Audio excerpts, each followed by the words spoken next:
Hello, welcome. In this video, I'll show you how to add apps to your secure folder on the Samsung Galaxy S25 Ultra. Okay, so the first step would be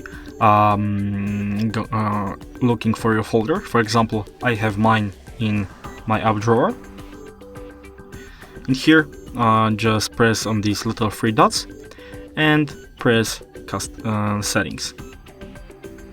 Oh, sorry. Just press the plus icon.